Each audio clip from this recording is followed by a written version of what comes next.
qaçışları, böyük binaların gərginlikləri, sular, sellər, bu kimi fraqmentlər gəlir. Amma mən özümə də çox sual verirəm ki, bu hansı tarixdə bizə gəlir? Mən də o tarixi demək biraz mənə çətin olur. O qədər də rahat deyil. Bu olsaydı bir 5-6 il, 10 ildən sonra indi o uğultu səsləri olmazdı.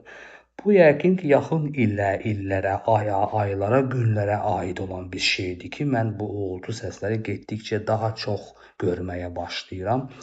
Yəni mən bunları sizə deməyə bilərəm.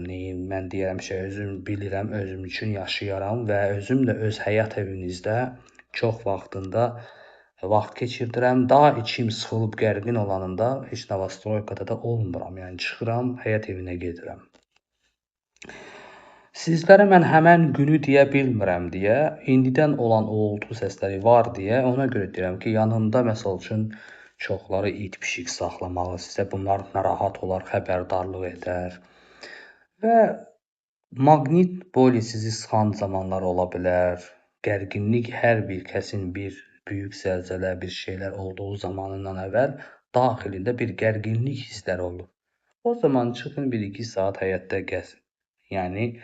Yəni ki, bugün bu şeylər, gərginliklər varsa, sabahki gün əsasən 1-12 saatdan, bir neçə saatdan çıxın, biraz gəzin. Bir də ki, pişik, it narahat özünü hiss eləyirsə, onları yəni ki, görürsə o pişiklər əsas qaçmağa, gizlənməyə yer axtarırlar. Onlar evdə qaranlıq yerlərə. İt də biraz uluyursa bilin ki, nəsə ola bilər yəni. O yüzdən mən sizlərə bunu deməyə də bilirəm. Hər şey Allahın işindir, Allahına məxsusdur deyən o kəslərə də mən nə deyirəm ki, Allah sizə proqnoz verə bilib, sizi qoruya bilirsə qorusun da. Sabah kim qorumursa deyəcək ki, bunu Allah qorumadı, kim qorursa deyəcək ki, bunu Allah qorudu. Amma həyat evində yaşayan hər bir kəs %99%-dən də artıq olaraq bunu zəlzələ olduğu təqdirdə qorumaq şansı var.